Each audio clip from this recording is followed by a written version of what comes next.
नाज़रीन ख़बर मां ताईं शेयर कई पिया पीर जो ॻोठ वासी सैद हारून शाह राशिदी के बबरलोई धरणे में कराची बार जे सदर आमिर नवाज़ वड़ाइच पारां सोनो ताज पारायो वियो। वधीक उन हवाले सां टेलीफोन लाइन ते मौजूद आहे खैरपुर खां असांजे न्यू मेहरान न्यूज़ जो ब्यूरो चीफ मोहम्मद पंजल गाओ।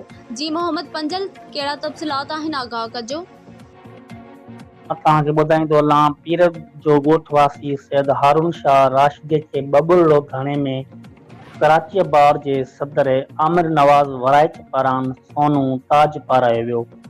4 ॾींहं पहिरियां सैद हारून शाह राशिदी बबुल वकीलनि जे ख़िदमत लाइ पंहिंजे घरवारे जो सोनू सेठ खपायो हुयो ऐं हर रोज़ उन्हनि पैसनि मां वकीलनि लाइ ॾींहं राति मानीअ जो बंदोबस्तु कंदो हो।